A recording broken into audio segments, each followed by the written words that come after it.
Hello, and welcome to this special edition of We're Not Wizards.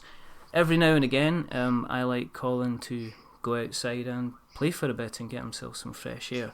So what I do is instead of that, while he's outside enjoying the sunshine and running about in the grass with his hair flowing in the wind, I like to bring somebody else on and have a quick chat with him about some board games, some board game topics. Now, our guest today, this evening, tonight, depending on whenever you're listening to the interview, is a gentleman by the name of Geoffrey Greer.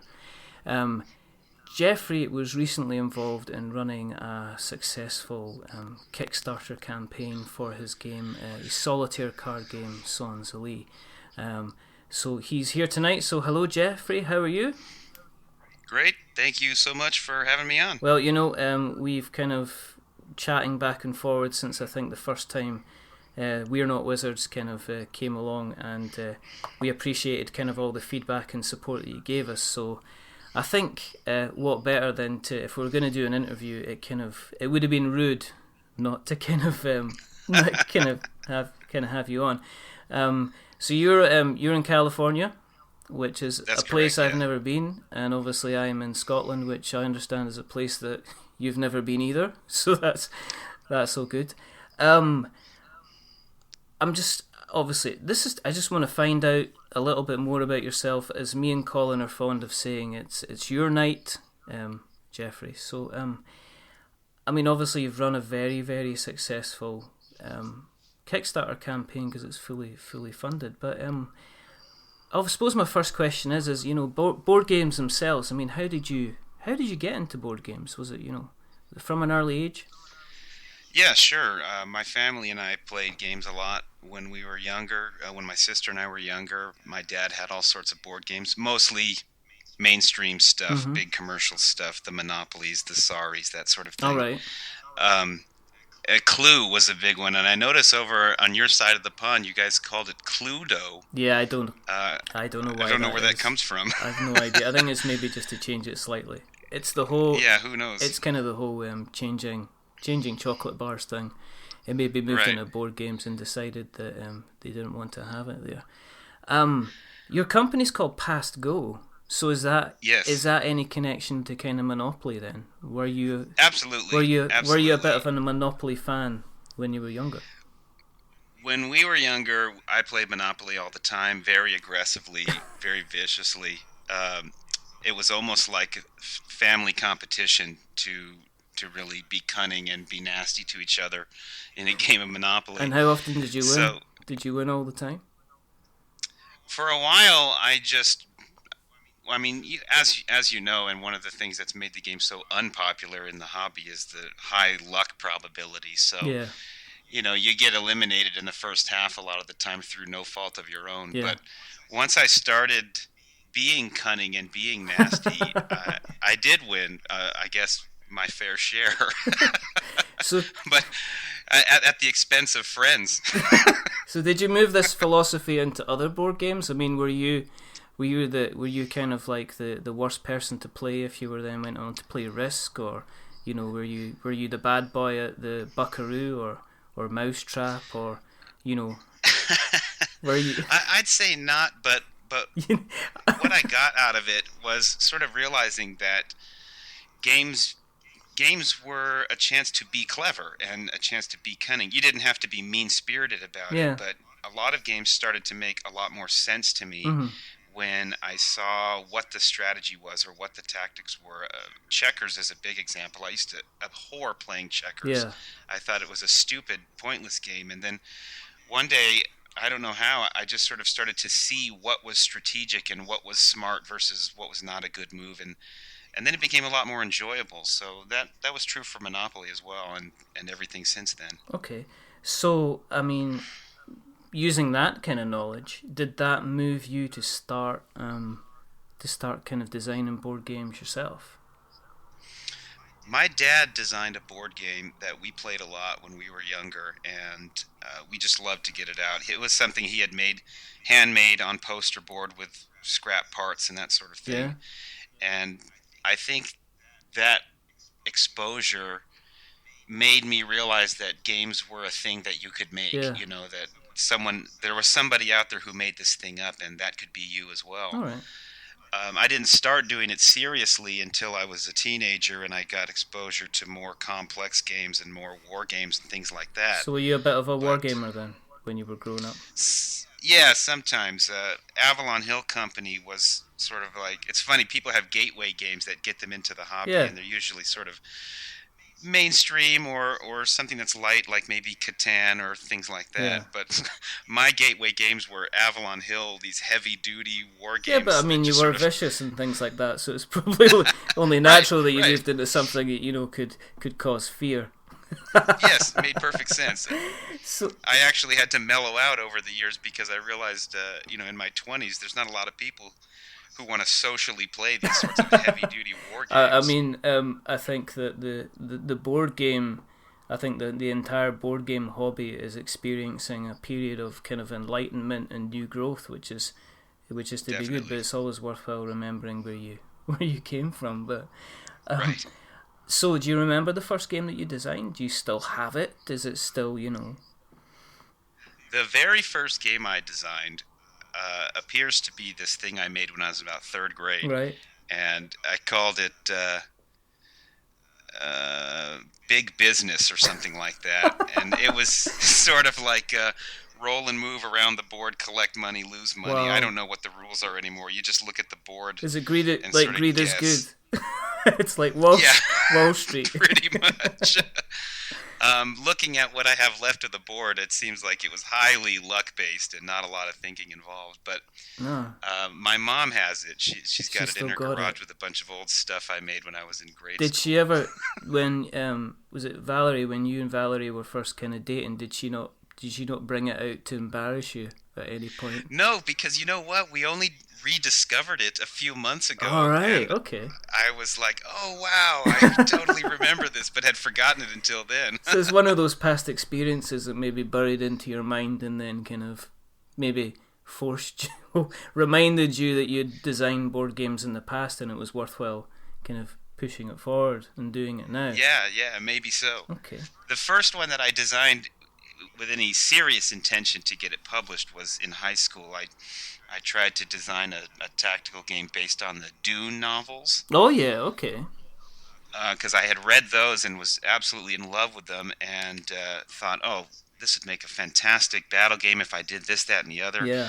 And I put a lot of work into it. I had no idea at the time that I was really putting the cart before the horse. I had done way too much work on a prototype that didn't really work well. Yeah. But that's all part of the learning curve. Of course it is. So, do you have a specific kind of design process that you go through? Do you just throw a lot of card together and see what kind of sticks, or are you a very meticulous type of kind of planner? I don't know. It starts with an idea. What if there was a game that did X? Or it starts with certain parameters, and then you just start cutting up cards and finding spare parts and coins and stuff to push around on a piece of paper and see if the rules you've invented make any sense at all. Yeah. And then it's just sort of like a trial and error process to try and take the rules that don't work and adjust them while still keeping the vision that you wanted the game to be. Sometimes it works, sometimes it doesn't. I don't know. It's very much trial and error for me. So did Sans Ali, the game that when you had that first flash of inspiration, was that the kind of the final? Was that close to what you had on the table at the final product? Yeah, that one is pretty close to what I had imagined in the first place. Yeah. There was a lot of tweaking and adjusting, mostly in terms of the arithmetic and getting the numbers and the math right. Yeah. Just because I wanted to make sure that the player had a solid gaming experience that wasn't over in 10 seconds, but was also challenging but not impossible. You had to get the balance just right.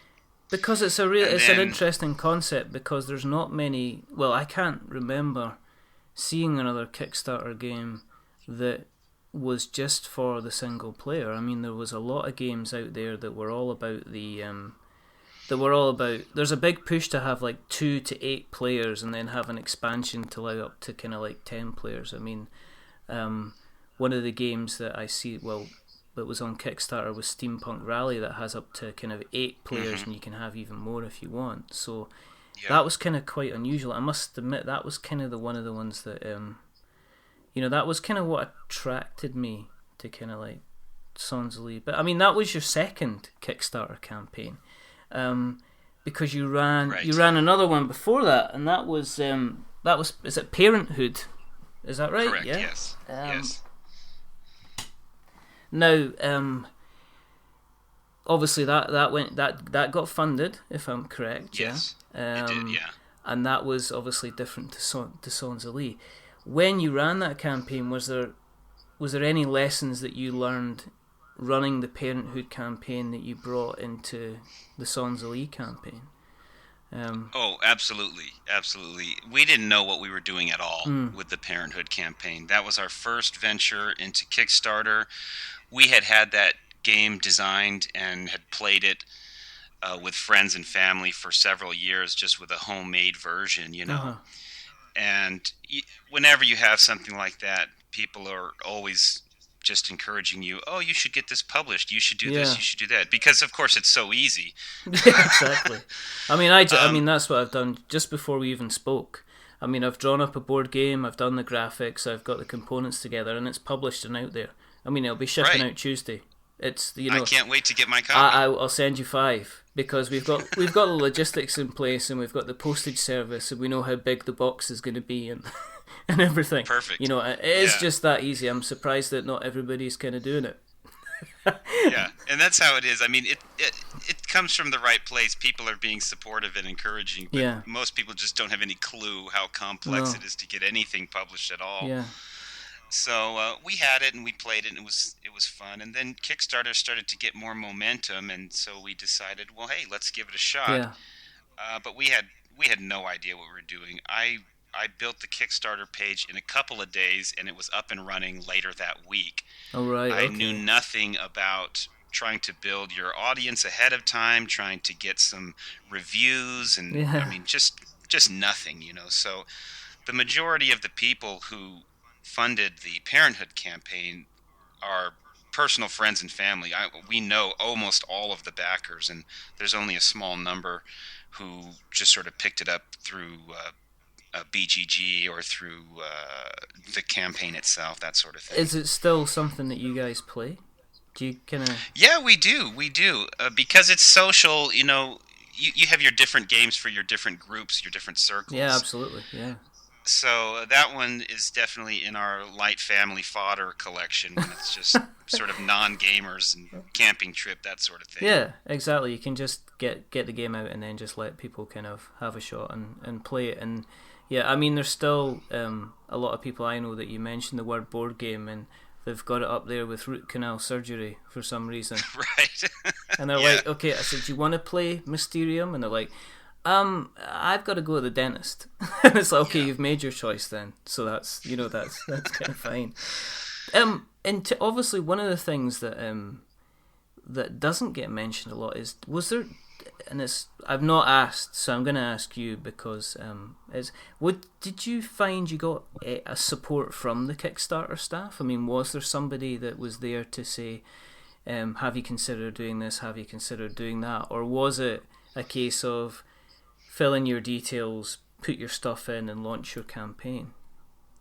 Yeah, Kickstarter, the organization themselves, they don't really provide you with much constructive feedback. Now, to qualify that statement, they don't claim to do that, and they sort of come out from saying, we don't do this sort of thing. That's not what they're there for. I'm guessing if they handed out advice to you, and if the Kickstarter didn't get funded, then it would give you the right, obviously the ammunition to turn around and say, well, you said do this, this, and this, and it hasn't been funded. So I guess they're that makes themselves. sense. Yeah.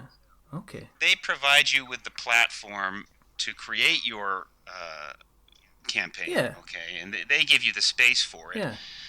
And they're in a support function mainly to make sure things are working properly and that you can do what you want to do, but they're not really there in a position to tell you, hey, this is they give you a few tips here and there, stuff that's sort of like generally good rules of thumb, that sort of thing. Okay, yeah. But, the creators shouldn't go into it expecting the Kickstarter people to, build their campaign for them. They're not there as cheerleaders for you. Basically, they're not even the coach. They're the guys. They're basically they're the 100-yard field that you play the ball on. If you look at it that way. There's no game if they're not there. But they certainly don't make the team, kind of thing. That is the worst analogy ever, but it's as close as I can get to a kind of a US analogy. And that's what I was going to ask you, because it sounded like you were making an American football. I was indeed, yeah, the good old 100 yards. Yeah, we've got, we're good for you. We're not Wizards as international. I love it. So based on that, did you then go and seek kind of guidance and support from other sources? Like, did you look at things like Board Game Geek, which seems to have a massive presence online now? Well, after Parenthood got published, we started to build ways to promote it. So we had the Twitter thing, and we had an email list and that sort of stuff. And then I started to create the blog and the website, and it really just sort of evolved from there. And eventually Parenthood sort of got phased out as the primary focus of what we were doing, and that just became part of a sort of litany of things that we were trying to get done. Because for anyone that's not gone on to Geoffrey's site, and I'd advise you have a look, you've not just got information about Sans Elite, but you write some opinion pieces. You have got a little bit of history about yourself. It's a site that's worthwhile, jumping in when there's a new article, because some of the stuff that you write is, it's worth reading, which is good. And I think that's one of the ways to engage with your audience. Is a lot of Kickstarters can kind of disappear after a while, or you don't hear an awful lot from them. But your website's certainly worthwhile kind of going on, and your communication during the campaign looked like you were keeping everybody kind of informed. I mean, Sans Elite itself, it really kind of ran through and rallied at the end point.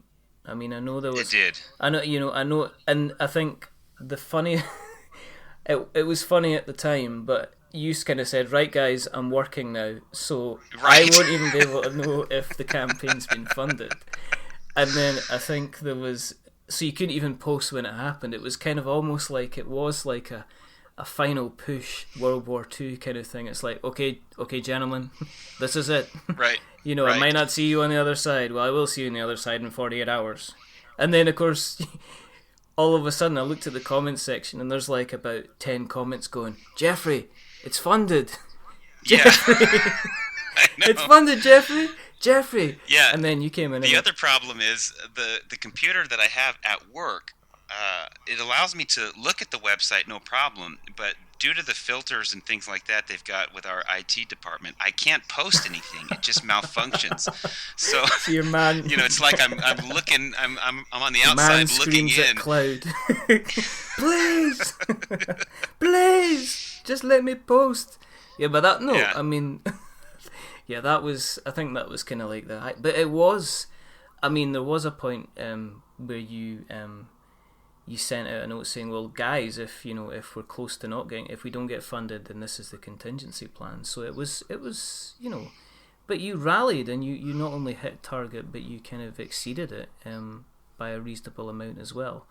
The community had your back. That was clear from, a couple of weeks into the campaign. There was always very, very kind of constructive comments.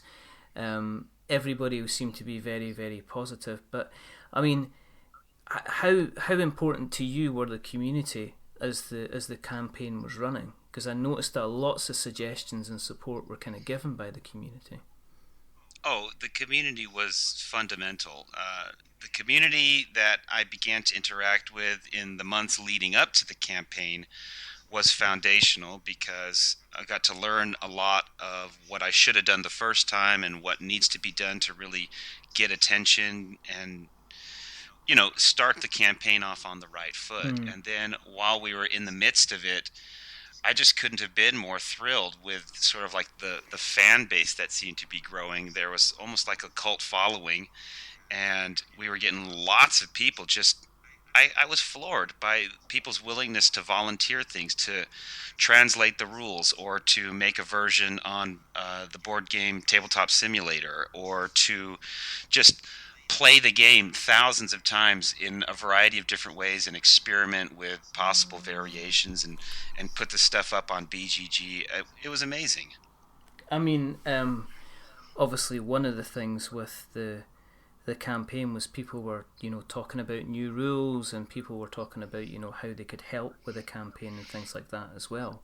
Yeah. I mean,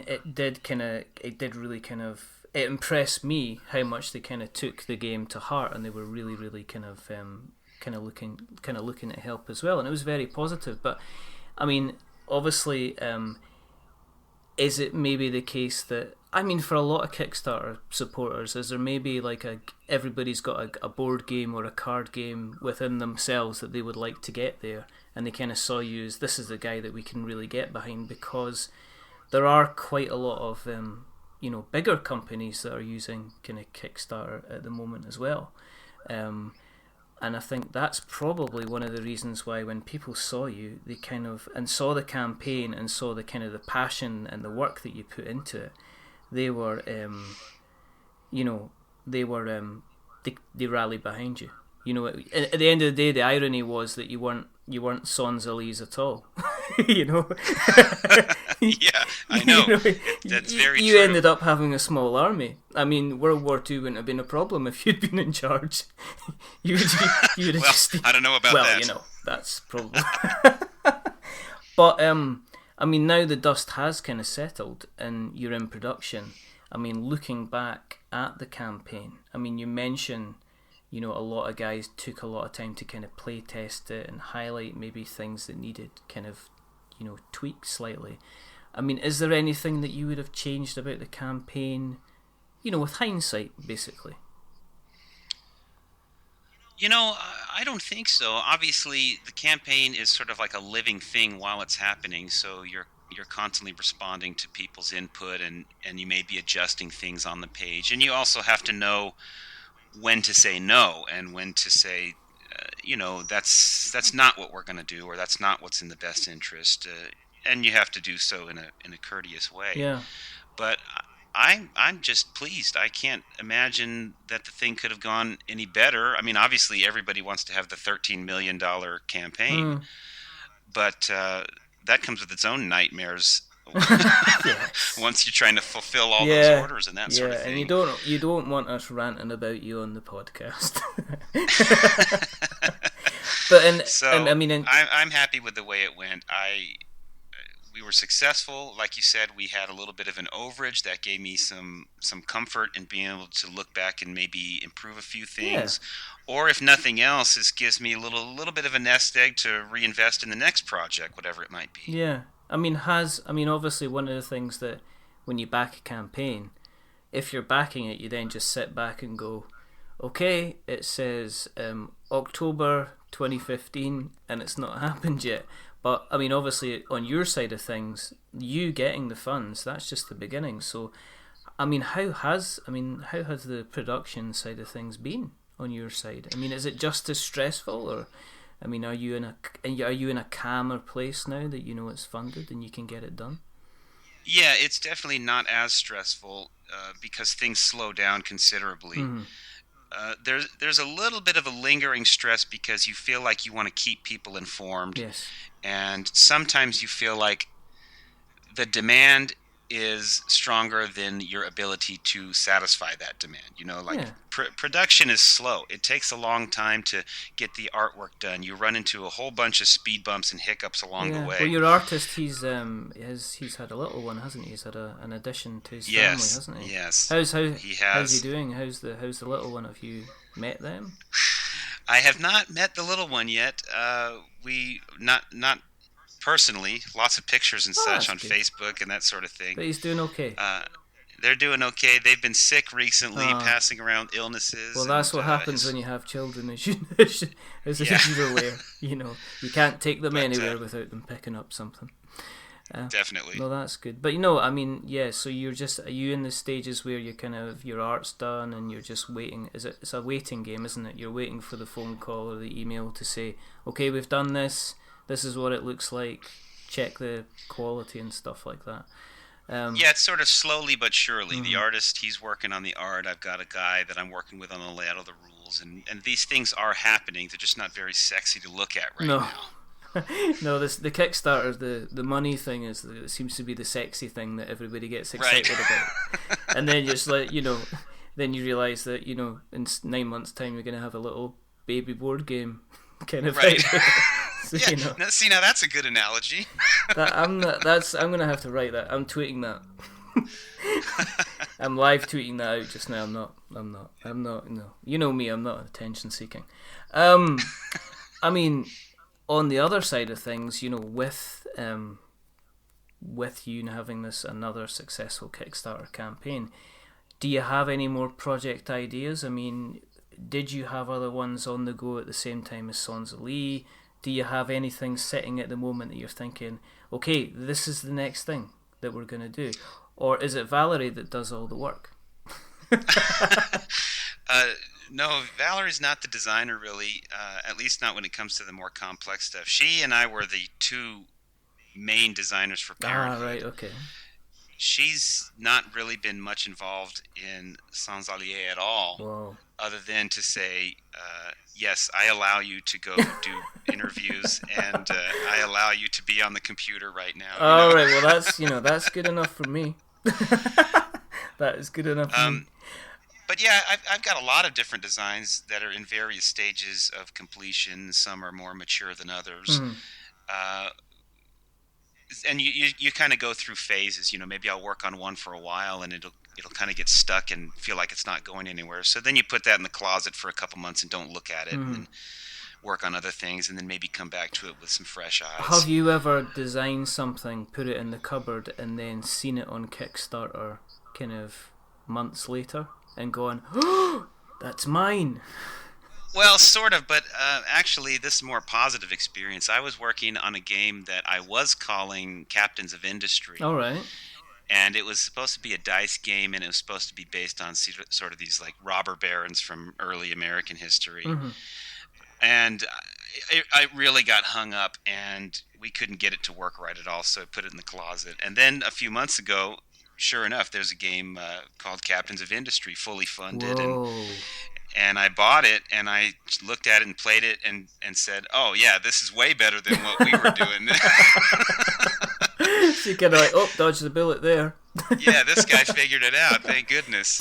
Are you an active kind of backer yourself? I mean, do you keep an eye on stuff? I mean, I don't. Obviously, I as you know, on the podcast, we obviously have just a section which is called Give It a Kick, which we look at a couple of games that are, out there and getting funded. But obviously you can't back them all, because otherwise you would have no money and I'd be living in a little house by myself. But do you back yourself a little bit? Do you regularly kind of back the smaller guys, or do you? I do. I try to back one project a month, and I just sort of keep my eyes open on what all is out there. Yeah. And when come payday, I try to back at least one thing that I think is really innovative, and I really like to help those people out. And it's funny, once I back it, I kind of never look at it again. I don't. The updates come in, and I just kind of click them and go, great, good news. But I don't really hold my breath waiting for it to arrive. No. I just sort of feel like I'm just trying to help these folks out, and be part of the community. And if the game finally makes it to me, then hey, fantastic, But I think one of the things I said on the podcast was that I think that when you've got a much smaller kind of backer pool like yourself, I think everybody's a little bit more. There's a little bit more of a community on occasions going on, and also it is, that in some ways you're kind of helping somebody really achieve potentially a goal or a dream that they might have had for some time.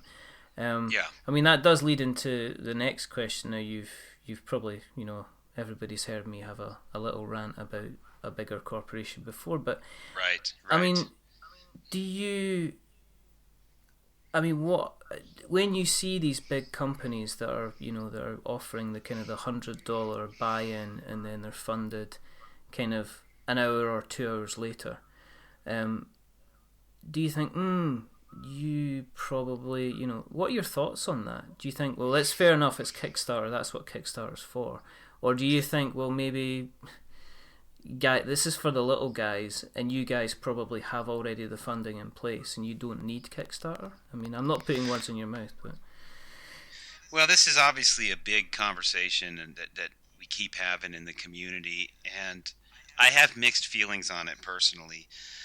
Uh, I don't think there should be some sort of exclusionary act where we say, no, you're too rich, you can't use Kickstarter. yeah, That's been suggested before, and I just think that wouldn't be fair either, to try and come up with some sort of arbitrary system for saying, no, you don't deserve to use this. yeah. I mean, it might also kind of exclude. It might actually stop some of the smaller projects being funded, because there will be some guys that will come in and spend $100 on one of the bigger campaigns, and then maybe go, oh, I'll stick $30 on this as well. So there's a potential it might drive away some of the people maybe to a different kind of funding platform. It's a difficult one, because it's almost like you'll get bigger companies like, say, Cool Mini or Not, who do run regular Kickstarters, but they have the kind of the minerals and the marketing to push people into Kickstarter. Right. And it is a double-edged sword. I mean, I don't know if you saw, and me and Colin spoke on the last podcast and a couple of podcasts about the Dark Souls board game, which is a massive video game franchise. I know, I was in a full conversation about that myself. And it hit like 4 million, and it was the joke that it was the joke at the fact that they kind of pressed the go button, and they had, they went ding, 1 million, right. Ding, 2 million, ding, right. 3 million, ding, yeah. 4 million. You're just like that. There's a lot of guys sitting out there looking for like $6,000 to fund their project, and these guys are just like racking it in like sweetie money. But yeah, I guess you get to the point where you can't think of anything else in terms of kind of like stretch goals. What do we send them? We could just send them another box. just send them another box just to keep stuff in, just with a thank you note in it. But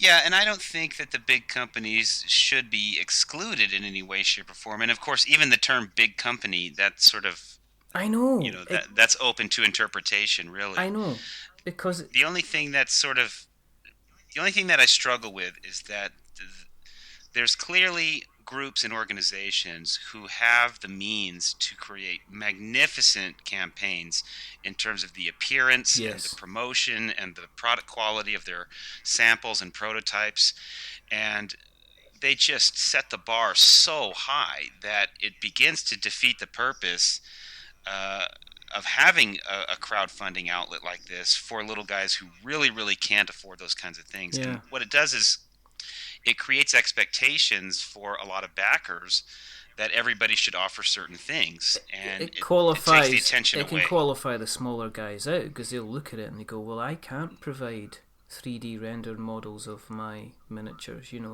I can't provide a 15-minute graphically produced kind of Kickstarter YouTube video to explain the kind of the rules. It's really tough.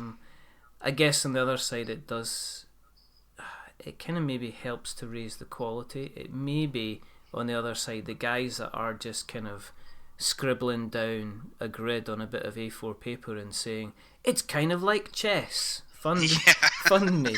And there's always one going on Kickstarter. There's always some guy that's called, Chess Excel, or, Chess Cubed, or it's called chess, but it's not like chess because the rooks are pigeons, or something like that, Right. There's always, check out just now, you guarantee you go into Kickstarter, there'll be somebody using chess as the keyword. I mean, I suppose the other thing, you've been there, you've come out the other side twice. If I'm sitting there with a pad, some paper, I bought myself some meeples, I've bought myself a little bit of cardstock, I'm thinking of putting together my first Kickstarter campaign. Are there any tips you would give, to anyone? Well, like I was saying, the bar's set pretty high, so you want to try and reach it. I mean, and it's kind of what you had suggested, that it does help to filter out the people who are just scribbling games on napkins and that sort of thing. Hmm.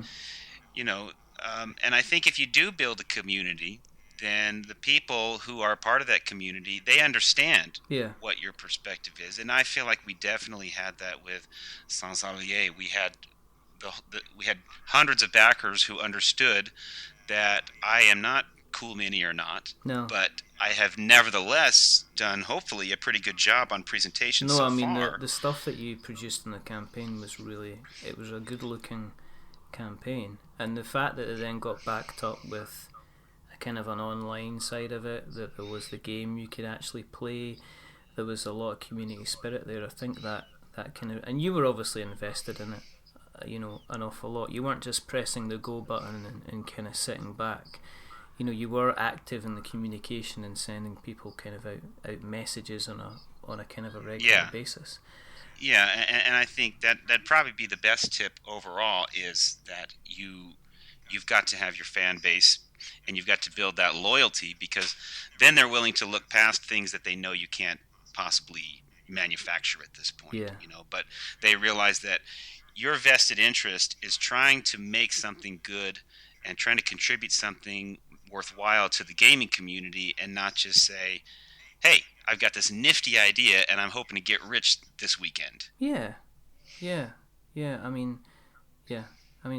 for that. There are guys, there's a UK kind of Kickstarter group out there that are regularly kind of sharing information all the time. So Yeah. I think, people need a lot of help and support, and not be put off by maybe kind of what they see, and ready to kind of reach out and try and get those goals.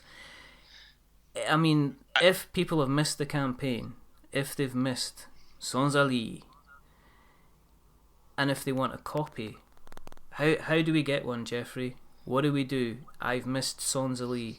I want to get a copy of the game. What's the best way? How do I get that? Best way is just to go to our website, pasco.net. Mm-hmm. Click on the products page and find your way to the Sans Allier page, and we have a pre-order form there that will allow a customer to order through PayPal services. And how much does the game cost? After tax and shipping and everything, it ends up being $26 American, maybe 77 cents, something like that. So that's nothing, really. Money. I mean it. Thank you. No, in terms. That is. Over here, that's probably going to be about £15, £16, maybe plus the shipping. It's going to be about £18, £19. That's for a game, that's not an awful lot of money. That for anyone again that's missed the campaign, why should they go to pasco.net and get them a copy? You've got your however long it takes. Why should I get Sans Ali? Oh, this is my elevator pitch now? Lift pitch. You're in the UK. Okay. You're in the UK now. Oh, I'm in the UK, so it's a lift, not an pitch, which sounds Got it. It sounds wrong. Go. Well, if you're a fan of area control, sort of grand strategy war games, but you don't have 6 players to assemble, and you don't have 3 hours to play, this is the game for you. This is a compressed version of that. It takes you about 45 minutes to an hour to play. You're playing solo, but it's got all the feeling of the big titles like Risk or Axis and Allies. And it looks fabulous. Yeah, that's all my artist. It actually looks really good, and it's going to play very, very well. Obviously, you mentioned the website. If people want to say hello and follow you on social media, are you Twitter? You wanna? Yeah, Twitter. I am at PastGoGames, Mm-hmm. and we've also got a Facebook outlet, which is just sort of an extension of the website, and that's PastGo Gaming and Geeking. Oh, cool. And PastGo.net. That's your easiest hub. You can access all the other social media from there as well. Brilliant. Okay. That's almost an hour. Great. I know. I mean, that's fantastic. Listen, thank you very, very much for spending the time. Sonzali looks thoroughly interesting. It looks, I'll be happily, I'll be happily looking forward to getting my copy when it comes out. Can't wait to play it. Get Colin to play it as well. I'm sure he'll have a couple of choices. He likes that kind of theme. He's a big he likes his Napoleonic stuff. He likes his World War II stuff. So he'll definitely be having a shot as well. And obviously, when we get a hold of it, then you'll be in part of Get to the Table section. So we'll give a full kind of review at the time again. But just again, thank you very much for your time this evening. No, not a problem. Thank you for having. And it's been fantastic. And again, it's Pascal Games. It's pascal.net, and you can find Geoffrey on Twitter as well. But this is the end of our first special kind of We're Not Wizards interview. We hope to have a few more. We've got a few names kind of running up, and we'll let you know on our Twitter account as normal. So it's our Facebook as well. So it's facebook.com/We're Not Wizards. You can get us on Twitter at We're Not Wizards. You can get us on iTunes at something else. I've still no idea what to call that thing. If you've got any questions, you can also email us at magic@we'renotwizards.com or .co.uk. Again, thanks again for your time, Geoffrey. It's been a pleasure speaking to you, and thanks for that. Cheers. Bye-bye. Bye.